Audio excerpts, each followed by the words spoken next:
It all comes down to a single terrible moment, doesn't it? The one where you finally see things with perfect, brutal clarity.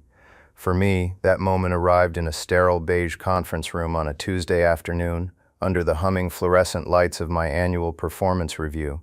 Across the table sat my manager, Kane. If you were to build a manager in a lab from a DNA sample of pure, unadulterated arrogance and an MBA textbook, you would get Kane. He was a master of the corporate dark arts, a virtuoso of verbal abuse who was always so careful to leave no paper trail. He'd tear you down in the hallway, whisper a cutting remark by the coffee machine, or dismantle your confidence in a one-on-one meeting, but never ever in an email. It was his superpower. He could gaslight an entire department into believing the sky was green, and then chastise them for not bringing the right color umbrella. For 2 years I had weathered the storm. I'm Aaron, and for 15 years I'd been a senior logistics architect at a company that specialized in the impossible. We didn't just ship boxes, we moved priceless art, delicate antiquities, and irreplaceable artifacts around the globe. It was a job of immense pressure and microscopic detail, a ballet of customs forms, climate-controlled containers, and personal relationships with port authorities from Shanghai to Rotterdam. I was good at it. I was more than good. I was the guy they called when a new museum wing needed its centerpiece, or when a billionaire collector wanted to move a fragile Renaissance sculpture from his Swiss vault to his Tokyo penthouse. My work was my art, a complex, invisible machine that ran on trust and competence. And Kane hated me for it. He couldn't understand it, so he resented it. My competence was an affront to his authority, my quiet confidence a challenge to his blustering ego. He saw my relationships with clients not as assets to the company, but as threats to his control. So there we were, in that soulless room, the annual review, a corporate ritual that in a healthy company is about growth and feedback. In Kane's hands it was a weapon. He didn't even have a printed form. He just leaned back in his chair, a smug little smirk playing on his lips, and began. It wasn't a review, it was a character assassination. He launched into a vicious, escalating tirade, a meticulously curated list of my supposed failures. He said my project timelines were unambitious, citing a week-long delay on a shipment to Cairo that was caused by a dock worker strike, a fact he conveniently ignored. He called my client management style antiquated, claiming my personal check-in calls were an inefficient use of company time compared to his automated email blasts, the same blasts our biggest client, Mr. Sterling, had set to automatically route to his spam folder. He painted me as a relic, a dinosaur who couldn't adapt to his new synergistic data-driven paradigm. Each word was a carefully chosen dart dipped in poison and aimed at the heart of my professional pride. He was building a narrative, a case to sideline me, to marginalize the one person in the department whose value he couldn't quantify on one of his precious spreadsheets. I just sat there. I let him talk. I kept my expression neutral, my hands resting calmly on the table. Inside, a cold fire was starting to burn. It was the familiar sick feeling of being trapped, of knowing that anything I said would be twisted and used against me. If I argued, I was defensive. If I stayed silent, I was admitting fault. This was his game, and the board was always rigged. For years, people like me, the quiet ones who just wanted to do good work, had been checkmated before we even knew we were playing. He finally wound down, his chest puffed out, basking in the glow of his own perceived brilliance. He had laid it all out, the verbal demolition of my career. He expected me to be cowed, to be broken. He expected me to stammer out an apology and promise to do better. But something in me had snapped. Not in a loud, dramatic way. It was a quiet, cold, and final click, like a locked tumbler falling into place. I knew what I had to do. I looked him straight in the eye. My voice, when it came, was steady, deferential even. Citing a need for clarity, I calmly asked him to put his feedback in writing. I told him, Kane, this is a lot to take in.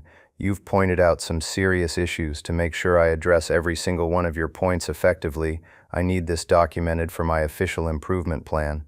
I want to be held accountable. I need to be crystal clear on the metrics I failed to meet. His eyes lit up. The arrogance was blinding.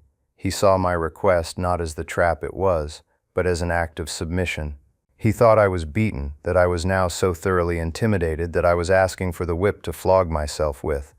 The idea of putting his baseless accusations into an official, signed document appealed to his sense of power. It was the ultimate mark of his dominance. He swiveled his chair to his laptop with a flourish. Clarity. Good, Aaron. That's the first step. Accountability. He began to type, his fingers clacking on the keyboard with theatrical aggression, and he didn't summarize. Oh no, that wouldn't have been enough for Kane. He typed out his entire abusive rant, word for word. He poured every drop of his vitriol onto the page, transferring the poison from the air into black, undeniable ink. All the baseless accusations, the twisted half-truths, the outright lies, the unambitious timelines, the antiquated methods, the personal insults veiled as professional critique. He printed it, the cheap office printer humming out my death warrant. He signed it with a bold, pretentious flourish of his pen, the ink sinking into the paper like a final damning verdict. He slid it across the table to me. There, he said, his voice dripping with condescending satisfaction. Clarity. I picked it up. The paper was still warm. I read it over, my face a mask of solemn concentration. I folded it carefully and placed it in my inside jacket pocket. Thank you, Kane, I said, my voice level. This is very helpful. I stood up, turned, and walked out of the room.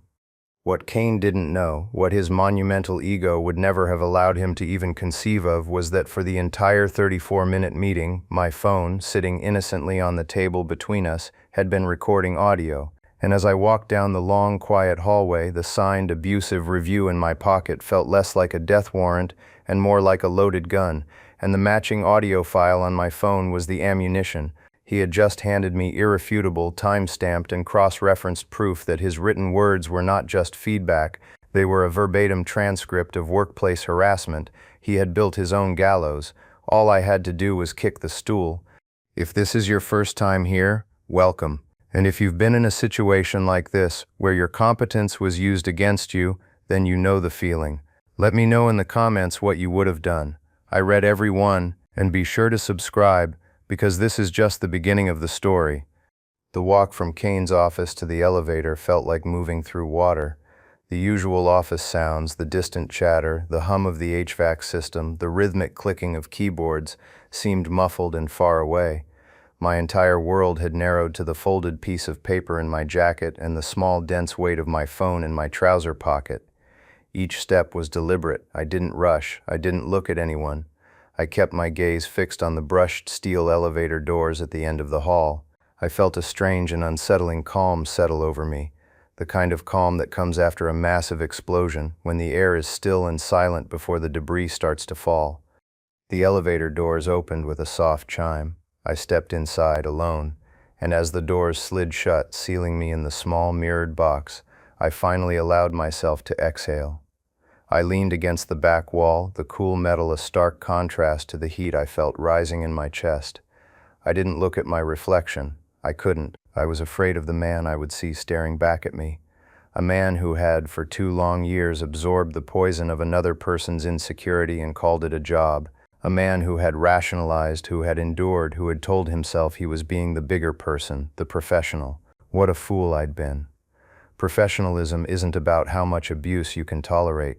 It's about creating an environment where abuse can't exist. The drive home was a blur. I navigated the familiar streets on autopilot, my mind a maelstrom of Kane's words, the audio replaying in my head, a toxic soundtrack to the gray afternoon. I pulled into my driveway and just sat in the car for a long time, the engine off, the silence of the garage pressing in on me. My wife Clara wasn't home yet. I was grateful for that. I didn't have the words to explain what had happened, not yet. The violation felt too raw, too personal. It needed to be examined in solitude before it could be exposed to the light. I walked into my home office, a room that had always been my sanctuary.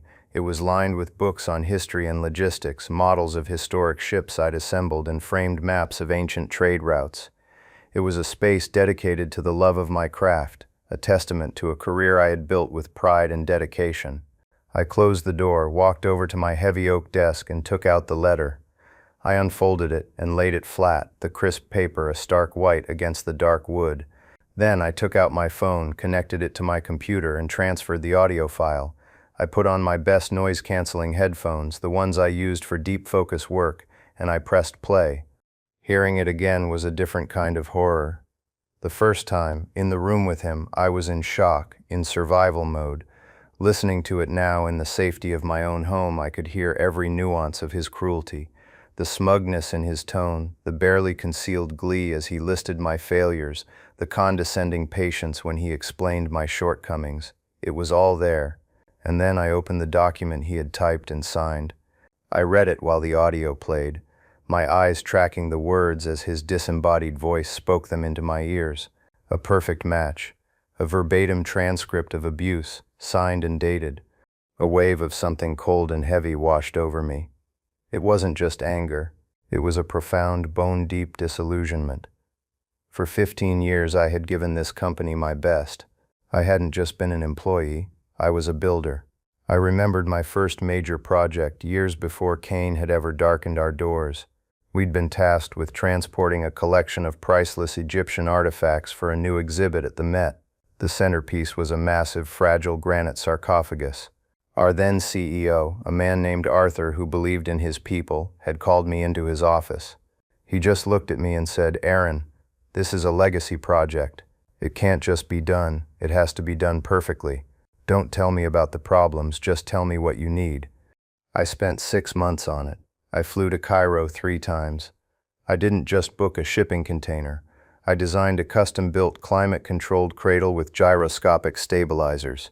I didn't just file customs paperwork. I had dinner with the head of antiquities and the Port Authority director, building a relationship, ensuring that our precious cargo wouldn't be sitting on a hot tarmac for days waiting for a stamp. I charted a transport path that avoided areas of high humidity and seismic activity. I was obsessive. I was meticulous. And when that sarcophagus was finally lowered into place in the center of the exhibit hall to the applause of the museum's curators and board members, the sense of accomplishment was immense. Arthur flew to New York just to be there. He shook my hand, looked me in the eye, and said, "Competence isn't cheap until you lose it. Thank you, Aaron." That was the company I had dedicated my life to. Then Arthur retired, and the board, in its infinite wisdom, decided the company needed a modern touch. They wanted to optimize and streamline. They brought in Cain. He arrived like a virus, all sharp suits and meaningless buzzwords. The culture started to change almost immediately. The focus shifted from quality to cost, from relationships to metrics, from people to spreadsheets. Our weekly project meetings, once collaborative and productive, became inquisitions. Cain would project a dashboard of KPIs, key performance indicators that he had designed, a sea of red and green that meant nothing in the real world of our work. He couldn't grasp that the trust of a client like Mr. Sterling couldn't be measured by a customer satisfaction score. He didn't understand that the successful navigation of a tricky customs checkpoint in a volatile country was an art, not a data point. I watched as good people, talented people, were ground down. I remember Maya, a bright young project manager I had mentored, a woman with a brilliant mind for the complexities of international freight. Cain had her in tears during a team meeting because her budget projection for a minor shipment was off by 0.2%. He didn't just correct her, he humiliated her. He called her analysis sloppy and disappointing in front of everyone. Later, he told another manager, just loud enough for me to overhear, that she was too emotional for a leadership track. I had gone to him privately about it, trying to defend her, to explain the context. He had just smiled that chilling, empty smile and said, "Aaron, we need to cultivate a culture of radical accountability. We can't afford to coddle people." I stayed. Why did I stay? That was the question that echoed in the silence of my office. It's a question that's easy to ask from the outside. I told myself I was protecting my team, people like Maya. I thought if I was there, I could run interference, absorb some of Cain's toxicity, and let them get on with the real work. I told myself I was loyal to the company Arthur had built, that Cain was just a passing storm. I believed that eventually his incompetence would be his undoing, that the system would correct itself. I was wrong. I wasn't a shield, I was an enabler. My silence, my tolerance had created the very space he needed to thrive. I was the sturdy old tree in the forest that let the poisonous ivy grow all over it, thinking I was strong enough to withstand it, not realizing the ivy was slowly killing the entire forest floor. Debatable character logic, I suppose.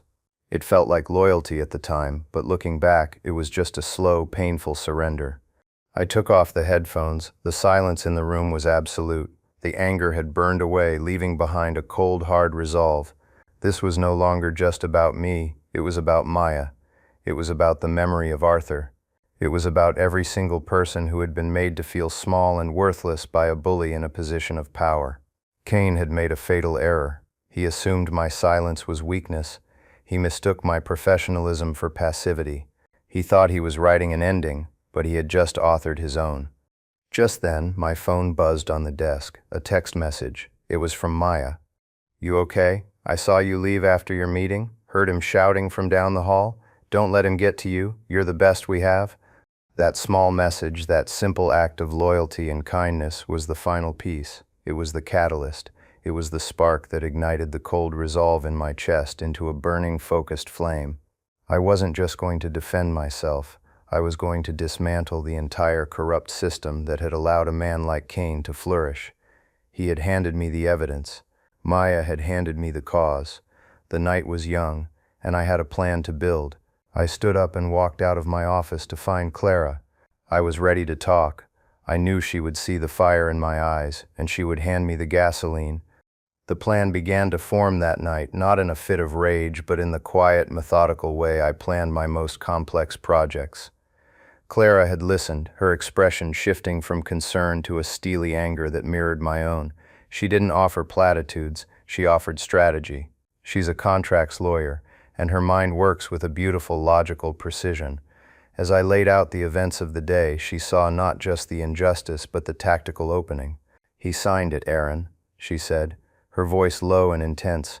"The fool actually signed it, and you have the audio to prove the context and intent. This isn't just an HR complaint. This is a nuke." With her encouragement, my mind cleared. The emotional turmoil receded, replaced by the familiar hum of strategic thinking. This was no longer a personal affront, it was a logistics problem. The cargo was justice, and the destination was Cain's utter professional ruin. The tools were the letter, the audio file, and 15 years of accumulated knowledge and relationships that Cain saw as worthless. I spent the next several hours in my office, the door closed, a pot of strong black tea at my elbow. I didn't touch a drop of whiskey. I needed clarity, not numbness. My desk, usually covered in shipping manifests and project blueprints, became a war room. I laid out the signed letter from Cain on one side. On the other, I placed my phone containing the audio file. In the center, I put a clean, blank legal pad. This was my triptych of retribution. My first step was to understand the battlefield. I dove into the company's internal server, accessing the HR policy manual. I read every word of the sections on performance management, workplace conduct, and harassment. I downloaded the relevant PDFs to a secure personal drive. Cain's actions violated at least a half-dozen different clauses, from the general maintain a respectful workplace boilerplate to the specific prohibitions against behavior intended to intimidate or humiliate. The company had policies, but Cain had operated for years under the assumption that they were just words, a legal shield for the corporation, not a sword for the employee. He was about to learn how wrong he was. Next, I turned my attention to the law. This was where I had to tread carefully. I knew that recording laws varied by state. Was my state a one-party or two-party consent state? A frantic hour of searching online legal databases and articles confirmed my hope. We were a one-party consent state. As a participant in the conversation, I was legally entitled to record it without his knowledge or consent. This was the linchpin. Without it, the audio file was inadmissible, just my word against his. With it, it was unimpeachable truth. I felt a surge of grim satisfaction. Cain's arrogance had made him sloppy. He never once considered that the quiet man across the table had done his homework. This is one of those little details that can make or break a case, a small bit of plausible inaccuracy that people love to debate. But for me in that moment, it was the foundation of everything. Now I began to draft the email. It had to be perfect, not emotional, not accusatory. It had to be cold, factual, and devastatingly professional. I addressed it to Brenda, the head of human resources. Brenda was a corporate lifer, a woman who prized process and protocol above all else. To move her, I couldn't appeal to emotion. I had to present an undeniable and potentially litigious breach of that process. The subject line was simple: formal complaint and request for investigation regarding managerial conduct. The body of the email was concise. I stated that I had recently concluded my annual performance review with my manager, Kane. I explained that during the meeting, his conduct was, in my view, unprofessional and created a hostile environment. I then wrote the sentence that I knew would make her blood run cold. To ensure full clarity and to aid in the formal investigation I am requesting, I have attached two documents. The first is a scanned copy of the written feedback I was provided, signed by Kane. The second is a complete, unedited audio recording of the meeting in which this feedback was delivered. I didn't need to editorialize. I didn't need to call him names or describe the abuse. The evidence would speak for itself. The signed document proved the what. The audio file proved the how. It demonstrated that the written words weren't a clumsy attempt at constructive criticism. They were the premeditated written record of a vicious verbal assault. I concluded the email by stating that I was available to discuss the matter at her earliest convenience, and that given the circumstances, I would be working from home until HR provided further instruction. I hit send. The away message was a quiet digital shot fired in a war Kane didn't even know had been declared. With the first missile launched, I turned my attention to my real assets. The letter and the audio file could take down Kane, but they couldn't protect the business or the people I cared about. My true leverage wasn't in that recording, it was in the relationships and knowledge I had built over a decade and a half. My mind went to Maya. I knew she was unhappy, that she felt trapped. I had mentored her, taught her the nuances of our strange, wonderful business, things that couldn't be learned from a textbook. I taught her that you don't just track a shipment's location, you track the weather patterns it's moving through. I taught her that the name of the deputy port commissioner's favorite scotch was a more valuable piece of data than any a computer could generate. She was smart, and she was loyal. I made a note on my pad: protect Maya. Do not contact yet. She is an asset, not a pawn. Her spontaneous text message had meant the world to me, but pulling her into my fight now would expose her to retaliation. Her time would come, but it had to be on her terms. Then I thought about Mr. Sterling, a man in his late 70s, the curator of one of the world's most prestigious private art collections. He was more than a client, he was a mentor, and I dare to say a friend. Our relationship hadn't been built in boardrooms, it had been built in dusty museum basements, over satellite phone calls from remote airfields, and in quiet conversations about the history of the art we were moving. I remembered one time we were coordinating the transport of a newly discovered collection of Mayan pottery. The crates were on a tarmac in Guatemala, and a sudden political protest had shut down the airport. Kane, new on the job, had wanted to reroute through a neighboring country, a move that would have added weeks and endless bureaucratic headaches. I knew a guy who knew a guy. I made a call. I didn't bribe anyone. I just talked to them, man to man, explaining the cultural significance of the artifacts. I leveraged a relationship I'd spent years building. The crates were on a privately chartered cargo plane within 6 hours. When I told Sterling what had happened, he'd just grunted into the phone. Paper pushers see problems, Aaron. Men of action see solutions. That's why I deal with you. He had once told me during a lunch in London, this company of yours, it's a fine company. But my contract, my trust, that is with you. Don't you ever forget that. I hadn't forgotten. And I knew with a certainty that settled deep in my bones that Kane had. Kane saw the Sterling account as a cash cow, a name on a spreadsheet that contributed a massive percentage of our division's revenue.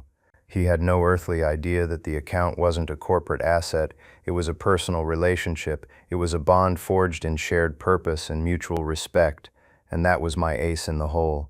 That was the hidden leverage. The company thought it owned the Sterling contract. It didn't. It was merely the temporary custodian of my relationship with him. The plan was now complete. Phase 1 was the HR bomb. That was for Kane. That was the justice part. Phase 2, which would unfold in the aftermath, was the strategic withdrawal. I would let Kane's removal create a vacuum, a void of competence. And then I would watch as the value I had built, the relationships, the trust, the institutional knowledge that Kane had dismissed as antiquated would follow me out the door. It wasn't about poaching, it was about gravity. Value follows value. And I was about to show my soon-to-be former company just how much I was worth. I closed the legal pad, turned off my desk lamp, and for the first time in 2 years, I knew I would sleep soundly. The storm was coming, but for once, I was the one holding the lightning. The next morning, I didn't wake up to my alarm. I woke up to the sun, feeling a sense of clarity I hadn't experienced in years. The anxiety that had been my constant companion, a low-grade hum of dread about going to work, was gone, replaced by a cold, sharp focus. I showered, dressed in one of my best suits, and made breakfast with Clara. We didn't talk much about the plan. We didn't need to. It was set in motion. She just looked at me over her coffee cup and smiled. "Go land the plane, Aaron," she said. I drove to the office, but I didn't go to my desk. The email I'd sent last night had been my digital resignation from the daily grind. My path was different today. I walked past my department, catching a few curious glances from my colleagues. I saw Maya at her desk looking stressed, and I gave her a subtle, almost imperceptible nod. It was all the communication I could afford. I saw Kane's office door was closed. I could only imagine the smug satisfaction he was feeling, thinking he'd finally put me in my place. The thought brought a grim smile to my face. His victory was going to be the shortest in corporate history. I went straight to the executive floor, to the hushed, carpeted realm of human resources. Brenda's assistant looked up, surprised to see me. "Aaron, Brenda's in a meeting, but she got your email. She said to send you in the moment you arrived." I was ushered into Brenda's office. It was exactly what you'd expect: minimalist, stylish, and utterly impersonal. Brenda was on the phone, but she waved me to a chair, her eyes wide with a look that was part alarm, part morbid curiosity. She finished her call quickly. "Thank you for coming in, Aaron. I've reviewed the materials you sent. To be frank, they are deeply concerning." I just nodded, letting her lead. "I understand," I said calmly. "The audio file in particular provides a level of context that is unambiguous." She chose her words carefully. The HR speak a shield against the raw ugliness of the situation. "We are launching a formal, immediate investigation. I've already looped in the regional vice president. For now, we believe it's best if you go home. You'll be on full paid leave pending the outcome of the investigation. Please do not contact anyone from the office. We need to maintain the integrity of the process. Do you understand?" "Perfectly," I said. It was exactly what I had anticipated. They were isolating me to control the narrative, but in doing so, they were also giving me exactly what I needed: time and distance. I stood up, shook her hand, and walked out. The first move on the board had been made. I was officially a ghost within the machine. I was home for less than an hour when my personal phone buzzed. It was a text from a number I didn't recognize, but the message was unmistakable. "It's Maya, using a friend's phone. What did you do?" "Kane just got pulled into Brenda's office with the regional VP. The door is closed, but I saw his face when he walked in. He looked like he'd seen a ghost." I smiled. The ripple effect was beginning. I texted back a simple reply: "Stay safe, keep your head down, talk soon." I spent the rest of the day in my garden. I find weeding to be a uniquely therapeutic activity. It's a simple, honest task. You identify what doesn't belong, what is choking the life out of the things you want to grow, and you pull it out by the roots. It felt appropriate. Around 3 p.m., another text from Maya's borrowed phone arrived. "It's chaos here. Kane came out of that meeting an hour ago. He's a mess. Sweating, stammering. He's been trying to access your project files for the Sterling exhibition, but IT has locked him out of your directories. He's yelling at them on the phone, but they're saying his access is suspended pending an internal review. He tried to call Mr. Sterling's office, and his secretary told him Mr. Sterling was unavailable indefinitely. He's losing his mind." This was the part of the plan I had counted on. Kane's arrogance was built on a foundation of perceived control. Take away that control, lock him out of the systems he didn't understand, and cut him off from the relationships he'd never bothered to build, and he would crumble. He was a spreadsheet manager, and his spreadsheet was suddenly blank. The institutional knowledge, the complex web of contacts, timelines, and contingencies for the multi-million-dollar Sterling exhibition didn't exist in a shared folder. It existed in my head, in my personal notes, and in the trust I had with the client. It was the company's single biggest point of failure, and they had just fired it. Competence isn't cheap until you lose it. The next day, the panic escalated. Maya's reports came in like dispatches from a war zone. Kane had called an emergency all-hands meeting for our department. He tried to project confidence, but Maya said his hands were shaking. He talked about new opportunities and restructuring for greater synergy. He announced that he would be personally taking over the Sterling account to ensure a seamless transition. The statement was met with stunned silence. Everyone in that room knew that Kane couldn't seamlessly transition a coffee order, let alone the most complex and valuable account in the company's portfolio. The real drama began after the meeting. Kane, trying to reassert his authority, started barking orders. He wanted a complete breakdown of the Sterling transport plan by end of day. The team, my team, just stared at him. The high-level project charter was on the server, of course, but the critical details, the specific cargo flight booking numbers, the direct line to the customs agent in Geneva, the cell phone number for the specialized art handling crew in London, that was all with me. They were my tools, built over years. The company had given me a laptop, but they hadn't given me my mind. Maya's final text of the day was telling. He assigned me to get the Sterling file from you. He told me to call you and use my relationship to get the information. I told him HR had instructed us not to contact you. He started screaming about insubordination. Aaron, the whole department is ready to walk. We're just waiting for a signal. I read that message and felt a profound sense of vindication, mixed with a heavy dose of responsibility. This was no longer a silent takeover. It was becoming a revolution, and I was, whether I intended to be or not, its reluctant leader. The silent gears of my plan were turning, and with every rotation, the pressure inside the old company was building. It was only a matter of time before something broke. The call I had been waiting for came on the third day of my paid leave. It wasn't from HR. It wasn't from Kane. It was from a number with a London prefix. I answered on the second ring. Aaron, the voice on the other end said, a familiar gravelly baritone that radiated authority. It was Mr. Sterling. Mr. Sterling, it's good to hear your voice, I said, my tone calm and professional, betraying none of the triumphant electricity that shot through me. Cut the formalities, son, he grunted.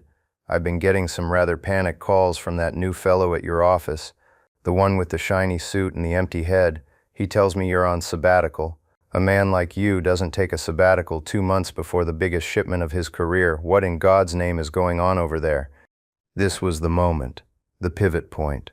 I could have been diplomatic, I could have been vague, but my relationship with Sterling was built on honesty. He deserved the truth. There has been a change in my employment status, Mr. Sterling, I said carefully. I'm no longer with the company. There was a long pause on the other end of the line. I could hear him breathing, processing. I see, he finally said, his voice dangerously quiet. And this change, was it your decision? Not entirely, I replied. Another pause, longer this time. Aaron, he said, and all pretense was gone. Let me be unequivocally clear. The upcoming transport of the Vermeer and the associated antiquities, the contract for that shipment, a contract I believe is worth a considerable sum to your former employers, is contingent on your personal oversight. It always has been. My trust is with you, not with a logo on a building. If you are not managing that project, the project does not happen. The deal is off. I felt my own breath catch in my throat. I knew he valued me, but hearing it laid out so starkly, so powerfully was staggering. It was the ultimate validation. He wasn't finished. Or, he continued, a new strategic tone entering his voice, perhaps the project could still happen. If, for instance, you were to find a new, operational home, one that valued expertise over shiny suits. Are you following me, Aaron? I'm following you, Mr. Sterling, I said, a slow smile spreading across my face, loud and clear. Good, he said. Keep me apprised of your situation. I'll have my legal team put your former company on notice. They will be informed that the contract is suspended pending a discussion with the project lead. You. We ended the call. I sat in my study, the phone still in my hand, my heart hammering against my ribs. This was it. The power shift was no longer a possibility, it was a reality. The company hadn't just lost an employee, they had lost the Sterling account. They just didn't know it yet. The very next morning, my phone rang again, This time it was Brenda from HR. Her voice was strained, the professional calm replaced with a thin veneer of panic. "Aaron, the regional VP, Mr. Davenport, would like to see you. Can you come in this morning?" "Of course," I said. The meeting was in the main boardroom, a cavernous space reserved for the most important clients and the most serious crises. Mr. Davenport was there, a man in his late 50s with tired eyes and a suit that was probably more expensive than my car. Brenda sat beside him, looking pale.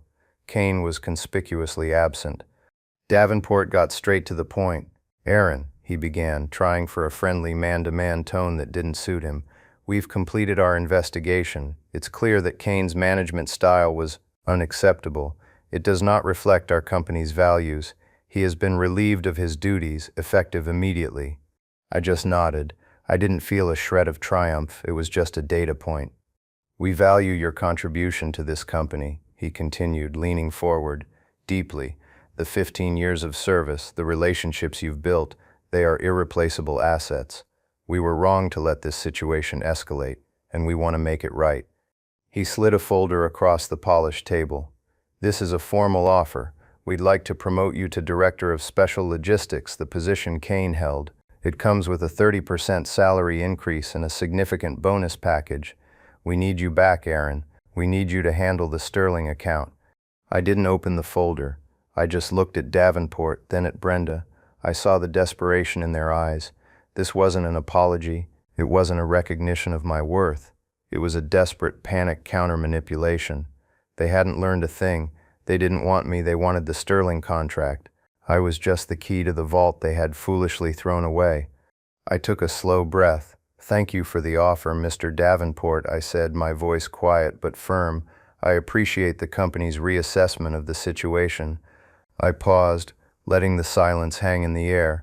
"But I'm afraid my decision is made. I'm resigning." Davenport's face fell. "Aaron, let's be reasonable.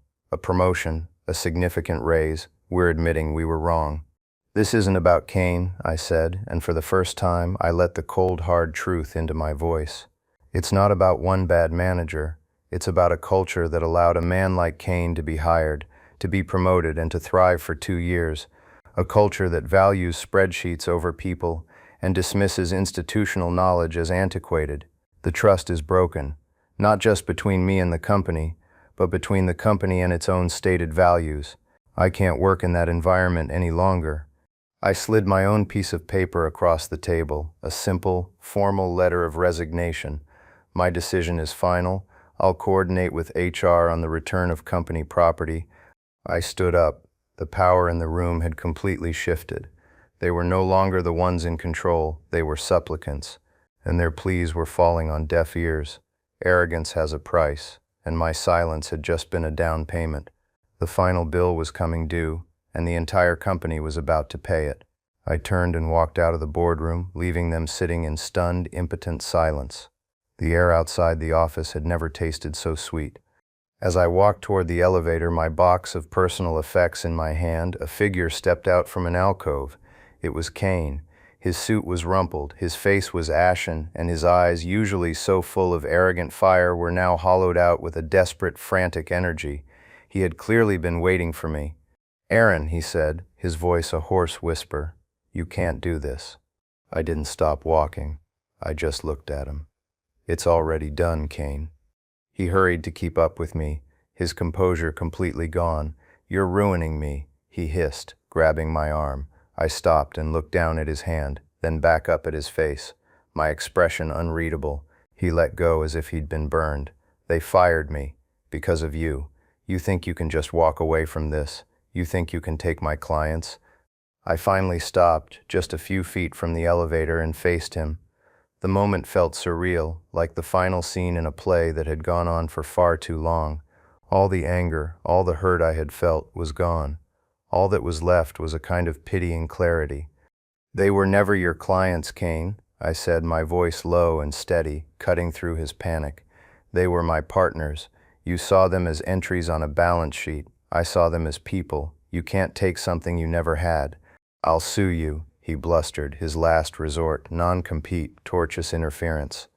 "My lawyer, Clara, says you don't have a case." I replied calmly, which was true. Our non-compete was laughably unenforceable, and I hadn't interfered with anything. I had simply answered my phone, but please feel free to try. I'm sure your story will sound very compelling in a deposition, especially when played alongside the audio of my performance review. The color drained from his face. Checkmate. I pressed the button for the elevator. As the doors slid open, I turned to him one last time. He looked small, pathetic, a king stripped of his crown and left with nothing but his own empty rhetoric. "You were never my manager, Kane," I said, the words falling like chips of ice. "You were just a liability I was forced to carry. You spent 2 years trying to convince me I was worthless, but you were the one who never understood the value of anything. Arrogance has a price, and my silence was just a down payment. Today you made the final payment." I stepped into the elevator and didn't look back. The doors closed and he was gone. 2 weeks later, I was sitting in a small, bright office in a converted warehouse downtown. The space was modest, with exposed brick and large windows that let in the morning light. The smell of fresh paint and new beginnings hung in the air. The sign on the door was simple: Sterling Global Logistics, Aaron Thorne, founder and CEO. Across the desk from me sat Maya.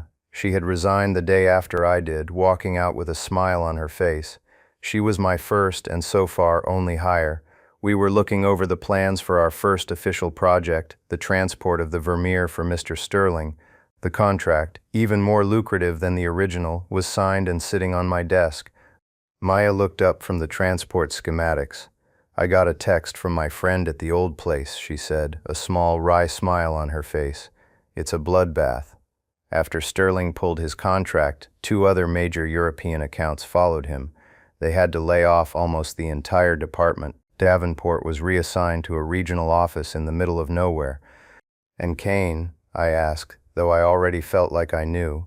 "Fired for cause, no severance," she said. "He's toxic waste now. No one in the industry will touch him after the story got out." I nodded slowly. It wasn't a feeling of joy. It was a feeling of balance, of a system, however flawed, finally correcting itself. The consequences had been natural and inevitable. A structure built on a rotten foundation will always, eventually, collapse. Kane hadn't been defeated by me. He had been defeated by his own incompetence. We went back to work, the quiet, satisfying rhythm of competence filling the room. We were building something new, something on our own terms, founded on respect and a shared passion for the work itself. There were no buzzwords, no pointless meetings, no culture of fear. There was just the work, and it was good. Later that evening, sitting in my study at home, the room that had once been my war room, now a place of peace again, I thought about the whole ordeal. I looked at the little model of the ship I had been restoring, a meticulous, time-consuming hobby. Each piece had to be perfect, placed with care and foresight, or the whole thing would be ruined. It struck me that a career, a company, a life, wasn't so different. And that's when I turned to you. They think people like us, the quiet ones, the competent ones, the ones who just want to build good things, are just cogs in their machine. They think they can replace us, devalue us, erase us. They believe that the signature on a paycheck gives them ownership of our dignity. But they are wrong. This was never about revenge for me. It was about reclamation. It was about reclaiming my work, my reputation, and my self-respect. It was about proving that real value isn't something you can quantify on a spreadsheet. It's built in quiet moments of trust, in years of dedication, in the kind of competence that makes the impossible look easy. It's about drawing a line in the sand and saying, "No more." Your worth is not determined by someone else's inability to see it. If this story resonated with you, if you've ever been overlooked, underestimated, or made to feel small, let me know in the comments. Your stories matter. Your experiences are valid. I read every single one, and they remind me that none of us are alone in this. Thank you for listening. Don't forget to like this video if it brought you some satisfaction, share it with someone who might need to hear it, and please hit that subscribe button and turn on notifications for more stories of vindication and justice. Remember, be the captain of your own ship. Don't let anyone else tell you where you're going.